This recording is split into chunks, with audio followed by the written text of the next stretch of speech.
Hey, how's it going, everybody, and welcome back to the channel. So CES 2018 is going on right now. If you don't know what CES is, it is the convention that happens once a year that kind of debuts any of the new technology coming out. So you'll be able to see all of the new drones you should be looking for in 2018, all of the new prototypes, things that developers all over from all over the world are coming to this convention to kind of show you that they have coming out onto the market. I see that there's already a couple of guys out there putting up videos about the things that they've seen being released or being announced at CSE, and I thought I'd do a video about, you know, a couple of cool things that I've seen so far and give you an update on what I think you should be on the lookout for in 2018. I was looking for the Atlas Yura. The Atlas Yura was supposed to come out at the end of 2017. It was supposed to come out fourth quarter of 2017.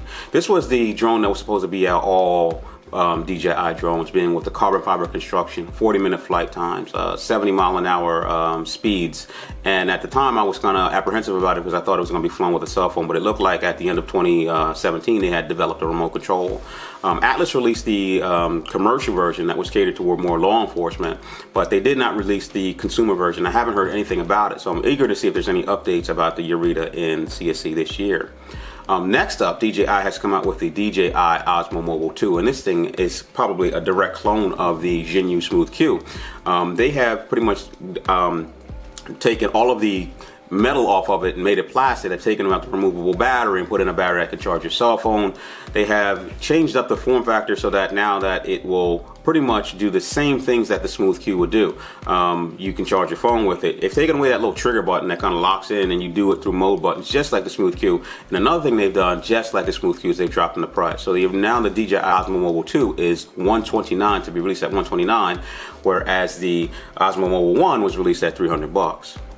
So the next thing is the new drone coming from Autel Robotics, and I'm going to call this right now, I'm going to just dub this because you know you're going to see it when it comes out. It's called the Evo, but I'm going to dub it the DJI Mavic Pro Killer. DJI Mavic form factor, you mean you having folding out wings, cameras up to 4K, but the thing that this has that the DJI Osmo doesn't have is front and rear facing obstacle avoidance, and it also has obstacle avoidance like the Intel Sense on the unique drones that are able to fly around things, not just stop at them, but fly around things. So if they bring this out at a decent price point, DJI is going to have to really step up their game with the DJI Mavic Pro 2, because now you have a drone that has front and rear obstacle avoidance with a 4K camera and actually looks pretty damn cool. And if the price point is lower than DJI's $1,000, $1,200, people are going to flock to this drone. Lastly, there's a new release of a drone from a company called Ryze, but people are saying the DJI drone Tello. They're calling it the DJI Tello. This drone is actually made by a company called Ryze, but the drone itself has DJI technology in it, and it also has Intel technology in it. To me, it looks like a toy crate drone. Like for people who are kind of new to drones and didn't want to spend that, you know, $1,000 plus on well, not actually $1,000, but $1,000 plus on a full-size drone, but like $500 on a DJI Spark. It looks like it does flips and rolls, it also has, it looks like it might have bottom positioning sensors. It says it has some Intel technology, I'm not sure what that is, and it's got a 720 camera. So if the photos look anything like the ones that you see in the video, it may be an actual decent drone for those who don't want to spend a lot of money, because it's only coming out at $99. But I would actually like to see it, fly it, and demo it before I gave any opinion on it. But it's supposed to also have features like the quick shot modes from the Spark, where you can kind of do the droney and the rocket and stuff like that. So it may be cool for $99. So who knows? Let's see what happens in 2018.